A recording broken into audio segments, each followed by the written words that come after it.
It's easier than ever to get to the 4th Avenue Street Fair. The Gem Show makes Tucson shine, and archaeologists are digging up the past at Fort Lowell Park. These stories and more coming up next on Tucson City News in Review.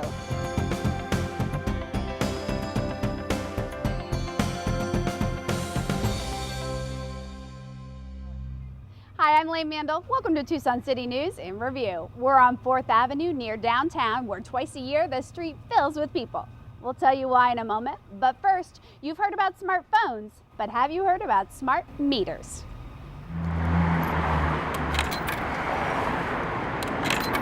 At first glance, this looks like your average parking meter, but a closer look reveals it's much more. It's actually a smart meter. It connects wirelessly to Park Tucson, who manages the meters. Powered by the sun, it offers some very convenient features. Here's how it works. With the city's new smart parking meters, you have lots of different options to pay. You can still pay by coin, or you can use a credit card, debit card, or a Park Tucson smart card. And now you can use the Go Tucson app. Download the free app on your mobile device, or pay by web at gotucsonapp.com. No smartphone? No problem. Dial 441-3752 to pay by phone. Just look for the zone and space number right on the decal. The parking fee is $1 per hour, and if you choose to pay with the Go Tucson app, you can create your own prepaid wallet. For example, you can charge $20 on your debit or credit card. And then every time you use that app to pay for a parking transaction, the app will reduce the balance on your account. I think that's a great idea. It's easily accessible for everyone to pay. I mean, we don't really carry cash and change anymore. We always have credit cards though, so it makes things a whole lot easier. Yeah, I like the new parking meters. I have to park on the street a lot to go to various courts, and it saves me from having to use change and things like that, so I like it. Let's say you're enjoying lunch and lose track of time. The Go Tucson app will alert you when your time is about to expire. It'll just remind you, and you can update it on your phone, on the app. So that's a convenience. Obviously, it gives people more peace of mind that they're not in jeopardy of getting a parking ticket. Just remember, you're still bound by the time limit on the meter. You can only add time up to the posted time limit. If you were at a 2-hour meter and you paid for 1 hour, you could extend your time by up to 1 hour to get up to the 2-hour limit. One quick note, there'll be a 25-cent convenience charge every time you use the smartphone app. You'll be notified before you pay. However, there's no additional charge to use a credit card at the meter. Just insert your card, add your time, and hit OK. So those with credit cards can just pull up to one of these parking meters and, that's a done deal. I think it's great. I mean, I never park at meters because I don't carry cash or change, so if I could use my card, I'd park at them all the time. Keep your eyes peeled for the 1,500 new smart parking meters along the Sunlink streetcar route in downtown, on 4th Avenue, Main Gate Square, and near the University of Arizona campus. To learn more about smart parking meters, visit parktucson.com. Now that's a smart meter. Park Tucson is exploring the possibility of using the app to pay for parking in city garages. And soon you'll even be able to pay for Sunlink and Suntran transit fares using the Go Tucson app. That'll come in handy when you're riding the streetcar to the 4th Avenue Street Fair. It began more than 40 years ago, and today, the 4th Avenue Street Fair is one of the largest of its kind in the nation. And then they look fantastic in pots. With more than 300,000 people flocking to the area, it can be a bit of a challenge to get to. Well, we wanted to avoid the downtown congestion, so we parked at the Mercado and we got right on the Sunlink, and away we came. Avoid all the traffic downtown, it's the only way to go. See the street fair, eat lunch, go back. We live on the west side of town, so it's more convenient for us to just park here and ride downtown so that we don't have to pay for parking down there or find parking when it's really busy, like during the street fair. With the Sunlink streetcar in service, getting to the 4th Avenue Street Fair is easier than ever. Because of the convenience and not having to find a parking space for a half an hour. We live in Marana, so we always have a hard time trying to find parking around 4th Avenue, and they have a huge lot here, and right off the freeway. It's so convenient. Stop requested. I love it. I wish they'd extend that you know, yeah. And I know that's in the works, and that's great, but yeah, I really like, I'd ride it anywhere. Barbara Kingman is not the only rider praising the streetcar. This is so much easier. There was plenty of parking at the beginning end over there. It was easy to get the pass. This is our first time buying a pass too, and I think we might always do this.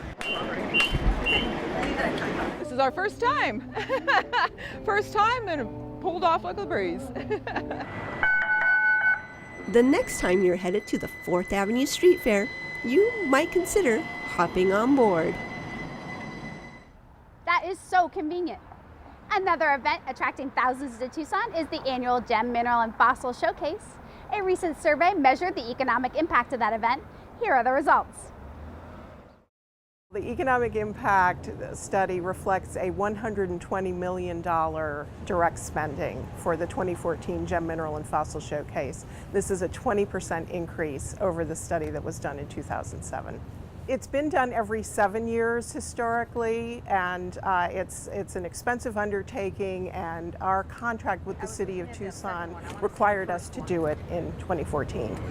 The survey, what it does is it measures spending on the part of the 3 primary gem show stakeholders: the show owners, the vendors who are at the shows, and then the buyers who are buying product from the vendors. So it's totaling those figures.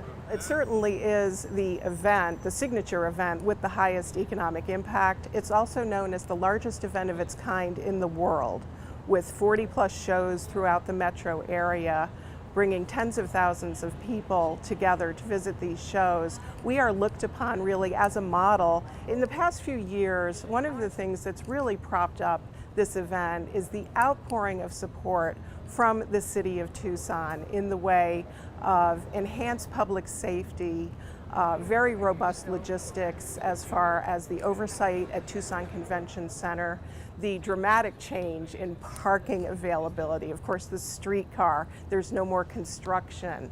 The shuttle service and the expansion of Gem Ride have all been terrific underpinnings of this Cornerstone Tucson event. Tucson's a great partner, and together with the city, Visit Tucson really provides a very high level of personalized customer service. And at the end of the day, really what we found from this study is the more visitors that we can attract from outside of Arizona, the higher the spending will be and the greater the impact on Tucson. That is great news. Now let's head over to the city's east side, where an annual event brings Tucson's past back to life. This is not your average stroll in the park. Today, it is a walk through 1,000 years of history celebrating Fort Lowell. In the battle fray. Fort Lowell was a military base between 1873 and 1891. Cavalry soldiers stationed at the fort often took part in raids against the Apache. While some were enjoying the cavalry drills, okay, now wiggle it and lift it up. Others were busy making adobe bricks. Look at that. That is beautiful. Leaving their bricks to dry, visitors continued their history tour across Craycroft Road at the site of the old officers' quarters. Used as a metal manufacturing site until 2006, the City of Tucson and the county have been working together to rehabilitate the structure. The work being done here is to help rehabilitate Officers' Quarters number 3 and put protective structures over number 2 and number 1 Officers' Quarters. With the careful eyes of archaeologists, this last major portion of historic Fort Lowell has emerged from 70 years of contaminated soil. What was discovered during the excavations? We have a soldier's belt buckle, a cartridge from a gun, and we have an ink bottle. One of the more unique finds, according to Homer Teal, a project director with Desert Archaeology Incorporated, was a Hokukom painter's palette. On one side, we have the red ochre paint made from iron hematite from the Tucson mountains, and on the other side is black charcoal-based paint. Hopes are that these artifacts will someday be on display as part of a master plan of improvements. The long-term plan is that the entire park be replenished through a slightly refreshed design, that the amenities be improved, and long-term people will be able to appreciate that this was in fact an operating fort. When and if the area gets finished, we're going to have, you're going to have a marvelous, I mean, it's almost like a little city. Until then, there's plenty to enjoy in our current little city filled with history. This year's Fort Lowell Day celebration takes place on February 14th, and you don't want to miss it. That wraps it up for this edition. For Tucson 12, I'm Lane Mandel, and I'll see you next time on Tucson City News in Review.